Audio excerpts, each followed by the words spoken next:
Wow. Oh my gosh.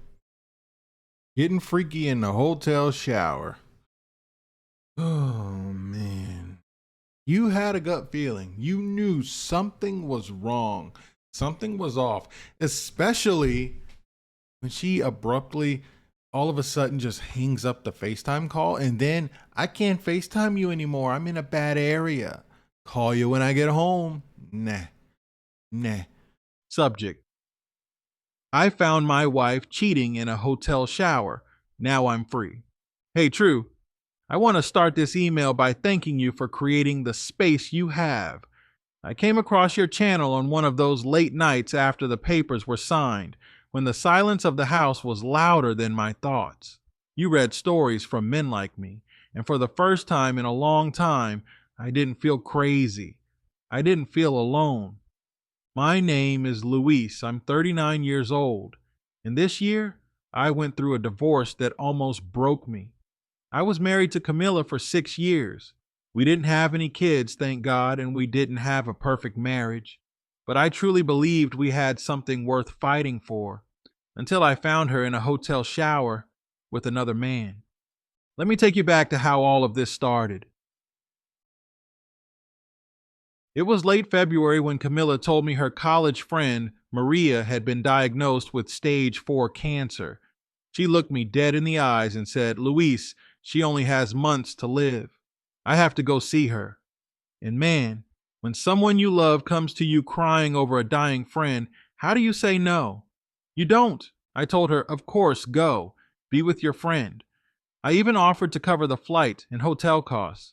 I felt proud to support her, to be that kind of husband. I even encouraged her to bring someone along so she wouldn't be alone.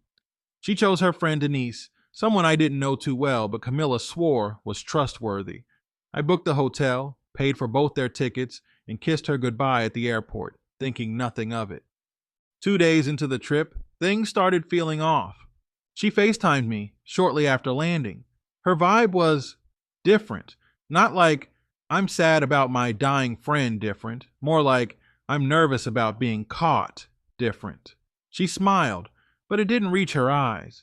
Her voice was rushed, like she wanted to get off the phone. And then she said, out of nowhere, sorry, honey, gotta go, and hung up.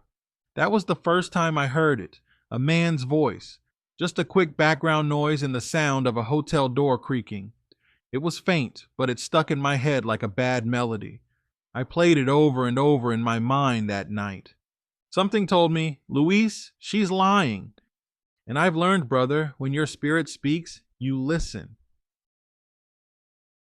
I couldn't sleep. I replayed the conversation, remembered how she dodged a FaceTime the day after, claiming bad service. She kept our chats limited to short texts. No pictures, no voice memos, nothing. That wasn't her, not at all. So I booked a flight. I still had the hotel information since I paid for it, and I knew they were supposed to be in room 416. I didn't tell her I was coming. I just packed a small carry-on, grabbed my passport, and flew out early in the morning. I was nervous, sweating bullets, heart racing like I was about to find something I couldn't unsee. But I needed the truth. I landed around 9 a.m., got an Uber straight from the airport to the hotel. I walked into the lobby, cool and calm on the outside, but inside, I was a storm. I didn't even need to check in. I had the confirmation details, so I headed straight to the elevator and rode it up.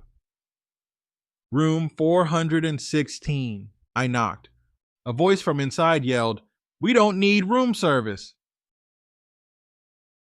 It was Denise. I knocked again, louder this time. Eventually, she opened the door.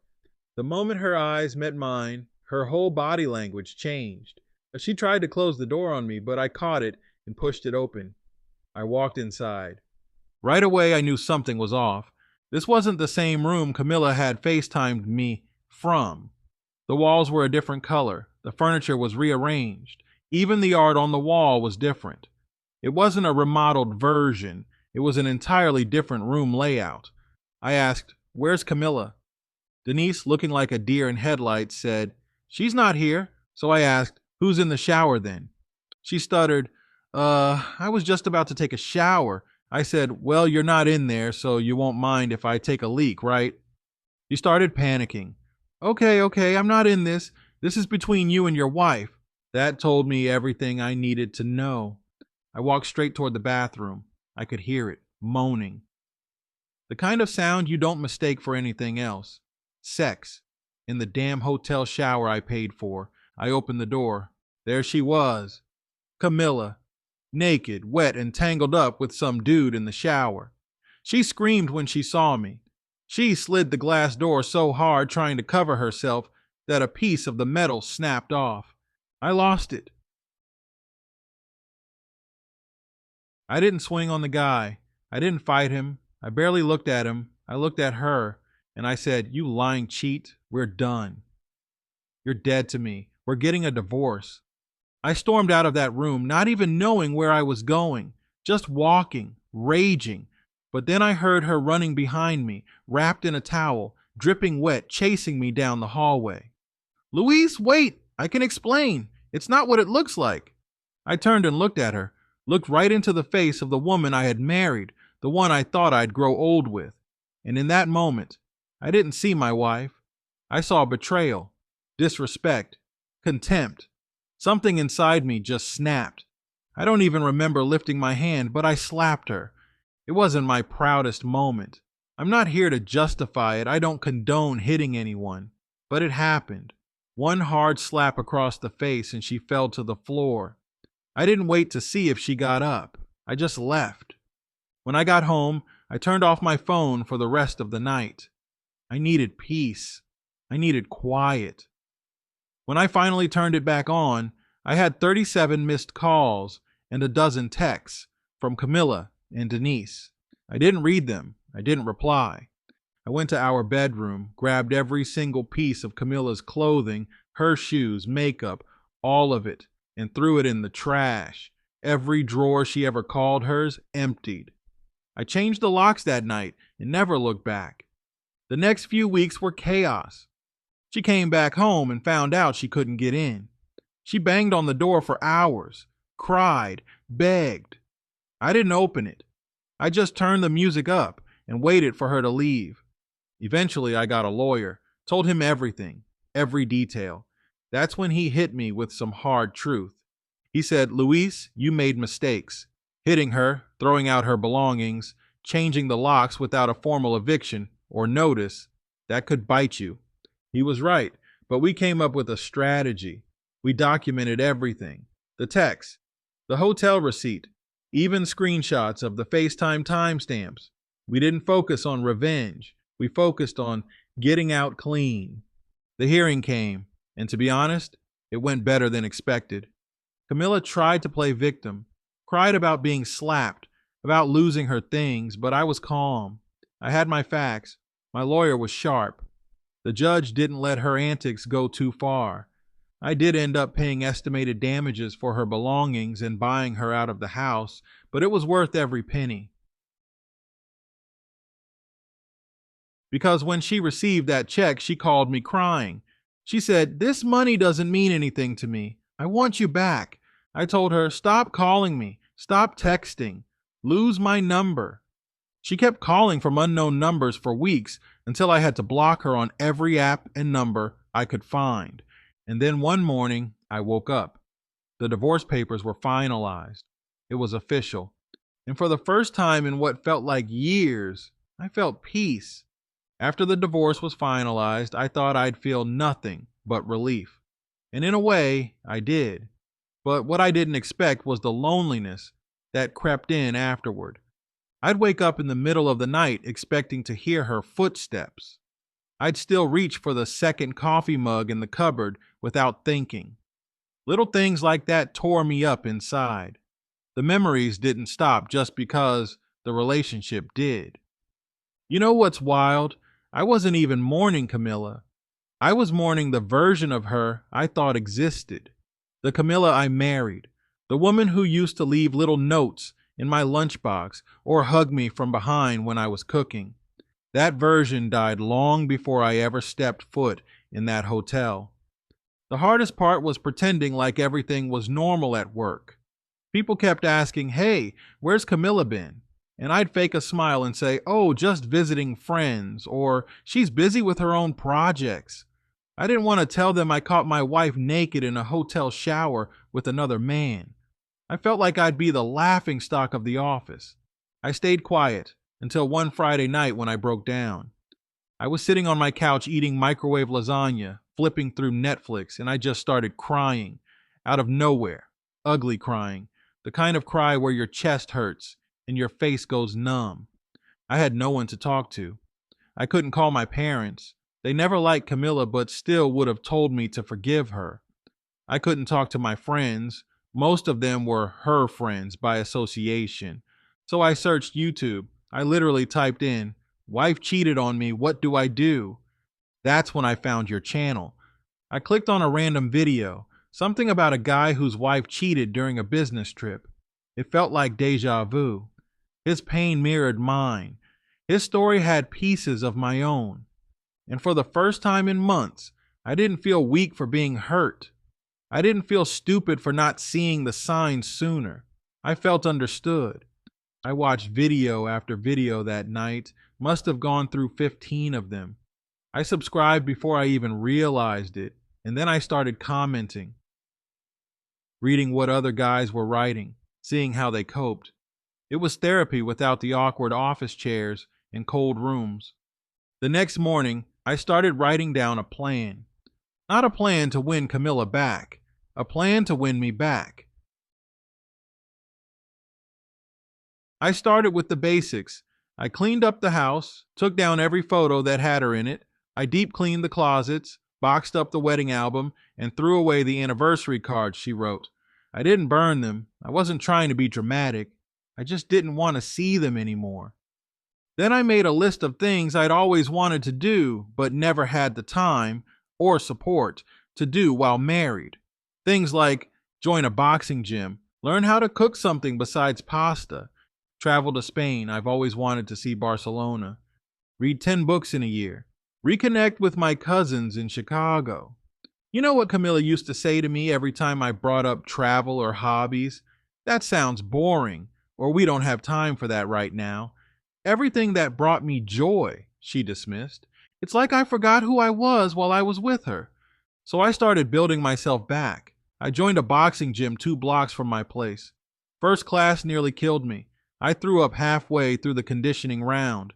When I finished that class and walked out drenched in sweat, I felt proud, alive. I took a few cooking classes too. Not the romantic couples ones Camilla used to drag me to, real ones. Knife skills, baking bread from scratch, smoking meats. I felt like a king when I served myself a brisket that didn't come from a styrofoam container. The best moment came when I finally booked that trip to Spain. I went alone, just me, a backpack, and a notebook.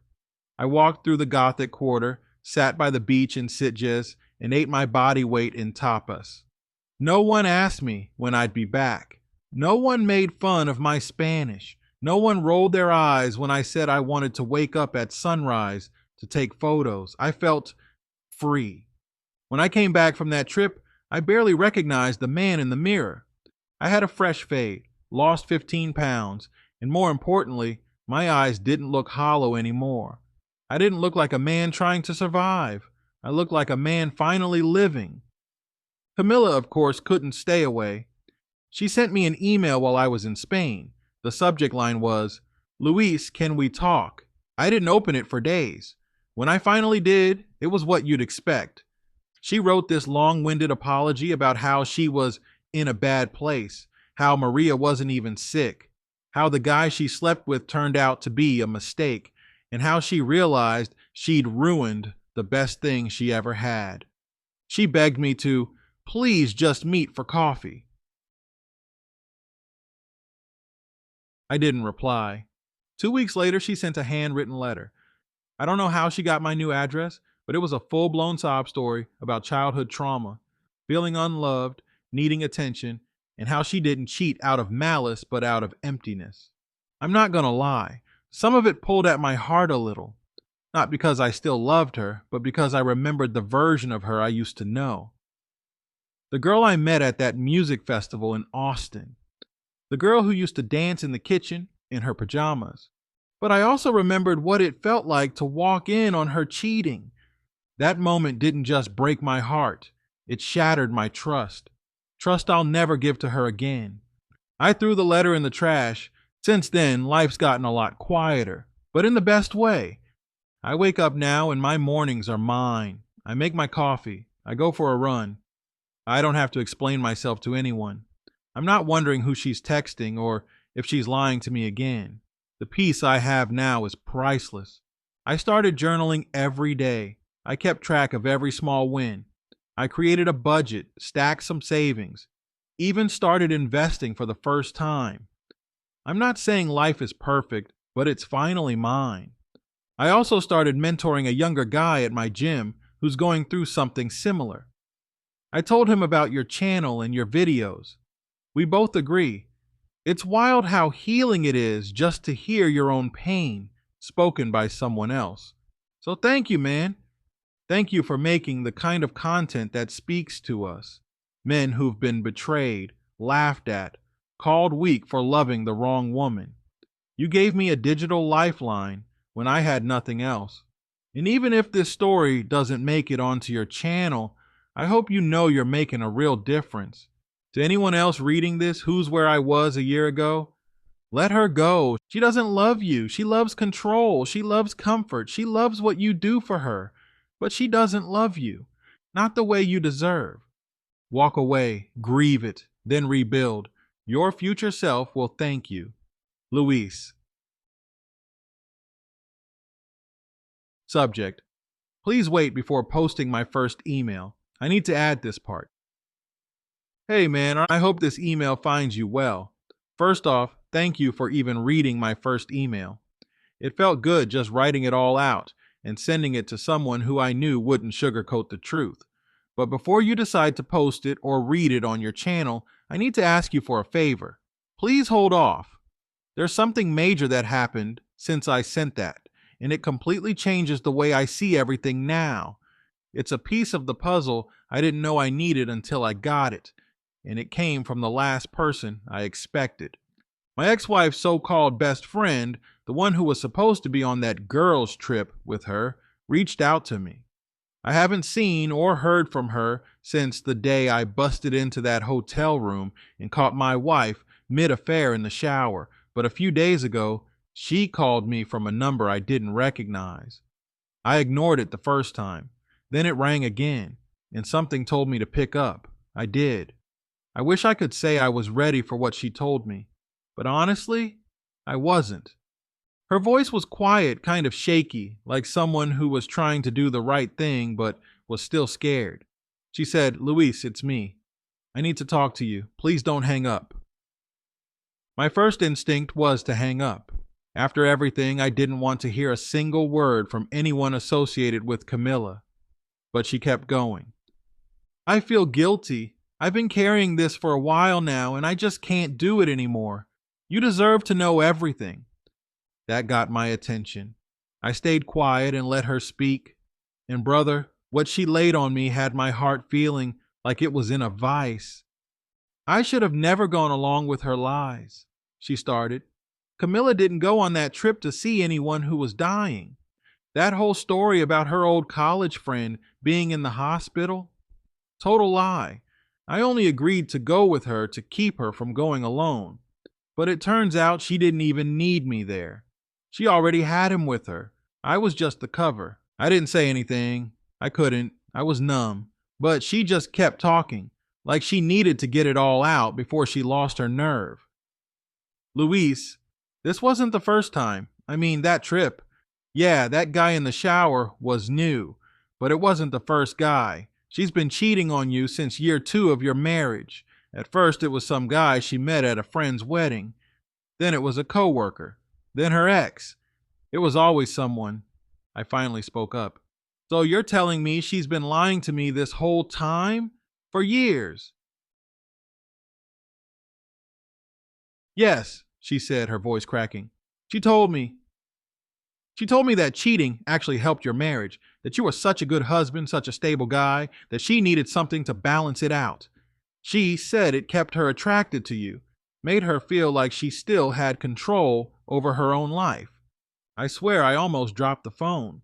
She said cheating made her more attentive to you, like it was her twisted way of making the marriage work. I never agreed with it, but I let it slide. I enabled it. I was her cover more times than I can count. I told lies for her, answered her phone, even deleted messages once, and I'm sorry. The words were tumbling out of her like she'd rehearsed them in her head 1,000 times. I could tell she meant it, but it didn't stop me from feeling sick to my stomach. "Why are you telling me this now?" I asked. She paused before answering. "Because I saw what it did to you. That day at the hotel, I saw your face. I saw your world crash in front of you. And the way Camilla reacted afterward. How she cried and played the victim like she didn't just destroy her own home. I couldn't live with it anymore. You didn't deserve that. You were nothing but good to her. I watched you bend over backwards for her. I couldn't hold it in anymore. I'm not asking for forgiveness. I just needed to say this." I didn't know what to say. I wanted to scream. I wanted to cry. I wanted to hang up and break something. But I just stood there in my kitchen listening to this woman unravel a version of my life I didn't even know I was living. I finally said, "You helped her betray me. You watched her do this to me over and over again and said nothing." "I know," she said quietly. "I was weak. I didn't want to lose her friendship, but it cost me my peace. It's been eating at me. I won't lie. Hearing all of this didn't bring me peace either. It brought rage. It brought confusion. It brought grief. Because now I wasn't just mourning the end of a marriage. I was mourning the years I thought were built on love and loyalty, but were really built on deception and betrayal." She ended the call by saying she was cutting Camilla off. She said she'd told her she was done, lying for her, and that she needed help. "She's not right in the head, Luis," she said. "She thinks love and lies can live in the same house. You deserve better.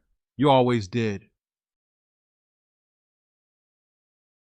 After we hung up, I just sat in silence. I scrolled through old pictures, old texts. It all looks so fake now. That smile Camilla gave me at our 5th anniversary dinner. She had just gotten back from a conference that she now says was actually a weekend with her ex. That vacation to the mountains where she said she wanted to reconnect with me? She was texting another man the whole time, right under my nose. All that time I spent blaming myself, thinking maybe I worked too much. Maybe I didn't compliment her enough. Maybe I got too comfortable in the marriage. I was beating myself up for no reason. She had already made her decision years ago. She just stayed because I was a good man, a provider, someone she could fall back on when her trash relationships fell apart. I was her backup plan, her emotional safety net. And the saddest part, I would have done anything for that woman. I really thought we had a future. I used to dream about kids, about growing old together, traveling the world. I used to lay next to her at night, thinking I was the luckiest man alive. But the truth is, I was sleeping next to a stranger, a liar, a manipulator, a woman who could look me in the eyes and say, "I love you," while texting another man goodnight. After hearing from her, everything made sense. The mood swings, the random fights, the sudden need for space, the late work nights, the time she turned cold out of nowhere and made me feel like I was the problem. It was all projection. She was guilty, and instead of facing it, she made me feel like I wasn't enough. I've spent the past few days sitting with all of this, processing, reflecting, trying not to let the anger consume me. And I'll be honest, I'm still hurt, still raw, but I'm also proud of myself for surviving it, for not crawling back, for standing on my own. Because a year ago, I would have begged her to stay. I would have forgiven her again. I would have believed every lie because I didn't want to start over. But now, I'm done. I see her for who she really is. And even though her confession hurt, it was also the final nail in the coffin. I needed to hear it. I needed to know that this wasn't my fault, that I wasn't crazy for sensing something was off. that I wasn't wrong for flying out to that hotel when my gut told me she was lying. So again, brother, I'm asking, please wait to post that first email. I needed this part to be told too. This is the real end of my story, or maybe the beginning of a new one. Thank you for listening, for giving men like me a place to speak, to be heard, to feel seen. You don't know how much it means. Respectfully, Luis. I got to go find out what's going on. You found out, you moved accordingly. Now your lawyer was right. Shouldn't have put your hands on her. Guys, don't do that. I don't care how angry you are. If you got to go out and punch a wall or something, go do that. Don't go putting your hands on anybody. Also, throwing away her clothing was a bad move. You shouldn't have done that because look, you had to pay for it. You know, and yeah, I have heard about not changing the locks on the marital home because you can get in trouble for that. So your lawyer definitely was right, but you seem happy and you got through it. Her friend coming back to tell you everything, I would have just shut her down. Like, listen, I don't want to hear this. I caught my wife doing what she was doing. That was enough. I don't care. I'm good. Salute to you, man. I wish you nothing but the best. Nothing but the best. Keep doing what you're doing. You're mentoring people. You're hitting the gym. Salute to you, man. Salute to you. Oh, guys, is it worth it? Let me know what you think about this in the comments. If you want to send in the story, send it to truestorynation@gmail.com. Here, I'll put it on the screen. That's truestorynation@gmail.com. I'm going to catch you guys at the next one.